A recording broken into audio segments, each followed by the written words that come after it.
बिस्मिल्लाहिर्रहमानिर्रहीम। अस्सलाम वालेकुम नाजरीन, आप देख रहे हैं आरएनए और आरएनए के साथ मैं वकार मंजूर। नाजरीन, आपको बता दें कि इस वक्त हमारे साथ जनता दल यूनाइटेड के स्टेट प्रेसिडेंट जीएम शाहीन साहब। शाहीन साहब, सबसे पहले खैर मकदम है आपका आरएनए में। Thank you very much. Shaheen साहब, आज जिस तरह से हर एक पार्टी ने अपना मंशूर सामने लाया है, इसी तरह से आज जनता दल यूनाइटेड ने भी अपना मंशूर सामने लाया। तो क्या कुछ खास है आपके मंशूर के अंदर? हमने अपने मंशूर में आपके स्टोन पेल्टर्स के केस की रिवोक करने की बात की। हमने ये भी कहा कि आपके जेलों में जो लोग हैं उनको वापस लाया जाए। हमने ये भी कहा कि मोर देन आपके 5 लाख जॉब्स की इनिशियल स्टेज में, और वो बातें हमने की जो पॉसिबल हो सकती है। हमने ये बात नहीं की कि आपने कहा कि भाई 370 जो है वापस लाया जाएगा, जिसमें पार्लियामेंट में एक मेजॉरिटी की जरूरत है। ठीक है, हमने वो हवा में बातें नहीं की जो पॉसिबल नहीं होगा। कल हमने वही बात की, जैसे मैंने इससे पहले भी प्रेस कॉन्फ्रेंस में कहा था कि हमने अपने मंशूर में रखा है कि जम्मू कश्मीर के इलेक्शंस, जम्मू कश्मीर में स्टेटहुड की वापसी, और दोनों कमिटमेंट्स प्राइम मिनिस्टर साहब ने यहाँ आकर बोला। जो डिमांड हम रख सकते हैं, जो बात कर सकते हैं देश की आईवान में, हमारी मेजॉरिटी पार्लियामेंट में बहुत अच्छी है। हमारे मेंबर पार्लियामेंट 12 है, राज्यसभा वाले 5 है, तो एक परसेंटेज बनती है। लेकिन जिन्होंने 370 की बात की, उनके पास -1% भी पार्लियामेंट में मेजॉरिटी नहीं है। आप कैसे मान सकते हो कि 550 मेंबर पार्लियामेंट्स में आपके 2 मेंबर पार्लियामेंट्स क्या 370 वापस ला सकते? तो ये जो हवा की बातें हमें करना नहीं आता। हमने अगर बात की कि हम ये भी जानते हैं कि government of Jammu and Kashmir के पास जो है इतनी नौकरियां नहीं है, लेकिन हमने क्या कहा? हमने कहा कि वीजा पॉलिसी में नरमी लाइए। हमने ये कहा कि आप जम्मू कश्मीर से जो है government of Jammu and Kashmir, हमने मंशूर में रखा कि इनका जो है लिजान अफसर हो अब्रॉड में, और नौकरियों की सिक्योर एंड गारंटी दे, और उसमें 20 लाख लोगों को अकोमोडेट करना कोई बड़ी बात नहीं है। अगर हर बच्चा 1 लाख रुपए महीने का कमाएगा तो रोजी रोटी चलेगी। हमने ये बात रखी अपने मंशूर में कि आपके इंटरनेशनल मार्केट में आपका एप्पल पहुंचाना, सब्सिडी दिलाना। हमने ये कहा कि आपका जो केसीसी लोन फ्री करना। हमने ये कहा कि आपका जो केसीसी लोन्स के साथ साथ जो आपकी बिजली फीसेस है उसको माफ करना। हमने ये भी कहा कि आपका जो है जनाब मिनिमम कि आपके 500 यूनिट पावर हम लोग फ्री कर सके जम्मू कश्मीर के लिए, क्योंकि पावर सब यहाँ बनता है। इसको कई सारी पार्टीज ने भी किया, लेकिन वो वादे हमने नहीं किए जो वादे पॉसिबल नहीं हो। कई सारी पार्टीज ने ये कहा कि हम पीएसए को रिपेल करेंगे। तो जनता दल यूनाइटेड क्या कहते हैं? देखिए, मैंने क्या बोला, अब मैं स्टोन पेल्टर्स की केसेस रिवोक करने की बात कर रहा हूँ। पहले आप जेलों से तो लोगों को लाओ जो 55 डिग्री की गर्मी में बाहर की जेलों में बैठे हैं, आगरा में और दिल्ली में, तिहाड़ में। तो सबसे पहले मुझे उस चीज की भी मजबूरी है, और पीएसए रिवोक करना वो हम कर सकते हैं। तिहाड़ में इंजीनियर रशीद भी बैठे हैं। बिल्कुल, मैंने वापसी की बात मैं बता रहा हूँ। और सुनिए, और एक बात मेरी तरफ से, ये लोग नहीं कर सकते क्योंकि असेंबली में जो इनका पावर आएगा उस एमएलए के पास पावर नहीं है। उसके बाद भी गवर्नर रूलिंग्स है, उसके बाद भी जो भी कुछ होना है सेंटर से चलना है। जेएंडके का एमएलए एंड गवर्नर जो है, एक कांस्टेबल क्या वो लाइनमैन को ट्रांसफर नहीं कर सकता।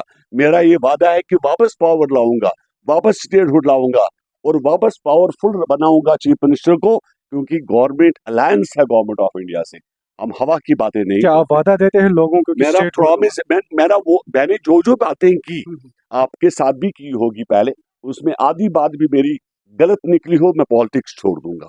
मैंने उतनी ही बात की जो मैं कर सकता हूँ, जो मैं नहीं कर सकता हूँ मैंने वो बात नहीं की। मैंने स्कॉलर्स की लानी बात की। आज जब पहला लिस्ट मैंने शो किया, मैंने स्कॉलर्स को लाया। मैंने ये पहले बोला था आपको, बहुत पहले बोला था, और आज ये भी बोल रहा हूँ कि बहुत बड़ी तब्दीली आ रही है जम्मू कश्मीर की सियासत में। यहाँ पे वो लोग आप देखोगे इलेक्शन में जो आपने कभी सोचा भी नहीं था। शाहीन साहब, आपने तब्दीली की बात की, जिस तरह से आज सियासत में छलांगबाजी हो रही है, आप उसको कैसे देखते हैं? मेरी पार्टी में छलांगबाजियां नहीं हो रही है। वो पुरानी बोतलों और नई बोतलों में तब्दीली चल रही है उनके पास। मेरे पास सभी चेहरे नए हैं और स्कॉलर्स हैं, रूठे हुए लोग हैं। आजकल अफवाहबाजी हो रही है कि जिस तरह से कई हमारे इस्लामिक स्कॉलर्स हैं वो जनता दल यूनाइटेड के टिकट पे इलेक्शन लड़ेंगे, आप उसको कैसे देखते हैं? क्या अरे कहना चाहेंगे, कितनी सच्चाई है? मेरा सपोर्ट उन्हीं लोगों को है, मेरा सपोर्ट और किसी को नहीं है। मैं उन्हीं को रियल रियल नुमाइंदे मान सकता हूँ जम्मू कश्मीर को। बाकी लोगों को तो ठुकरा चुकी है पब्लिक। आपको उमर अब्दुल्ला या महबूबा मुफ्ती कहाँ पर पार्लियामेंट इलेक्शन जीती? अगर जम्मू कश्मीर में तब्दीली ला सकते हैं तो ये स्कॉलर ला सकते हैं, एक नई सुबह नई कश्मीर को लेकर चल सकते हैं, और किसी के बस की काम नहीं। क्या जीएम शाहीन पार्टी प्रेसिडेंट होके, स्टेट प्रेसिडेंट होके बारामूला और वागूरा क्रीरी के लिए कैंडिडेट खड़ा करेंगे? नहीं, देखिए, मैंने क्या बोला, मैं स्कॉलर्स को ला रहा हूँ, तो वो स्कॉलर्स का डिसीजन है, मेरा डिसीजन नहीं है। क्रीडी एक कॉन्स्टिट्यूंसी मेरा डिसीजन है, उसका कैंडिडेट मैं आपको दूंगा। जिस तरह से आपको अपनी कॉन्स्टिट्यूंसी है, आप जनता दल यूनाइटेड को कहाँ तक देख रहे हैं? किस मैं सरकार में देख रहा हूँ। मैं नहीं रहूंगा तो हमारी हमारी पार्टी के लोग सरकार में रहेंगे तो कौन? देखिए, मैं आपको एक बात बता दूं, सिंपल क्वेश्चन, कि जनता दल यूनाइटेड एक मामला है जम्मू कश्मीर के लिए, ठीक है। हमने दिल्ली में अपने केसेस को मनवाना है, हमने अपनी बात को कंफर्म करवानी है। वकालत करनी है तो किसके थ्रू करोगे? क्या आप पीडीपी के थ्रू करोगे, जिनका कोई मानता नहीं है दिल्ली में, जो जो रोजमर्रा बंद होते हैं? क्या आप नेशनल कॉन्फ्रेंस की बात करोगे, किन की बात? और ये तो वही लोग हैं ना जिनने रात के पास, जिनको कमीज पैजामा नहीं था और जिन्हें next day as MLA Sonwar and Haiderpora में बगले बनाए। लेकिन मैं क्यों स्कॉलर्स को ला रहा हूँ? क्योंकि कम से कम कोई लालच नहीं है, जो खिदमत खलक करने वाला, एक इबादत करने वाला इंसान, और वो इंसान जो अल्लाह ताला पे भरोसा रखता हो।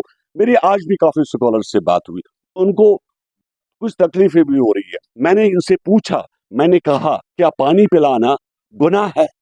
अगर पानी पिलाना गुनाह है, हाँ, जीएम शाहीन ये गुनाह कर रहा है और मैं आवाम के लिए ये काम करूंगा। इसका मतलब है कि आपके कहने का मतलब यह है कि इस्लामिक स्कॉलर साहब मेन स्ट्रीम में आएंगे? इस्लामिक स्कॉलर्स मेन स्ट्रीम में नहीं आएंगे, जम्मू कश्मीर को चलाएंगे, आईवान में आएंगे और आईवान को चलाएंगे, और आईवान ही नहीं चलेगा, आईवान के साथ साथ हिंदुस्तान साथ भी देगा। शाहीन साहब, वागूरा क्रीरी कॉन्स्टिट्यूंसी के ही आप रहने वाले हैं, अगर आप वहां पे कैंडिडेट खड़ा करते हैं तो किसके साथ आपका ज्यादा कॉन्टेस्ट रहेगा? अरे, मैं वागुरा की मैं बात हाँ कर रहा हूँ। हाँ। वागुरा मेरा घर है, जी जी। ठीक। वहां मेरे पड़ोसी भी है, तो पड़ोसी भी आ सकते हैं, उनकी भी मोहब्बत है, वो देख लेंगे। वक्त ही जो है बेस्ट इलाज है।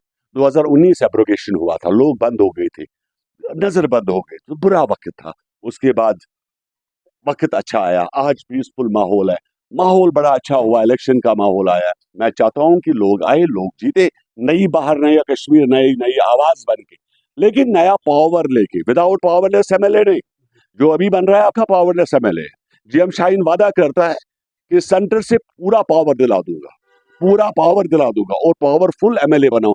जो मेरा एमएलए जीतेगा और पावरफुल जीतेगा। जिस तरह से कांग्रेस और नेशनल का अलायंस हुआ, कहीं वो जेडीयू पे भारी तो नहीं पड़ आप सकता? एक शराब आप कहाँ का किस बोतल में डालोगे तो क्या फर्क पड़ता है? कोई फर्क पड़ता है? मुझे बताइए, इसमें कौन काजी आया, कौन ऐसा आदमी आया जिसने जुदजहद की हो इस कौम के लिए?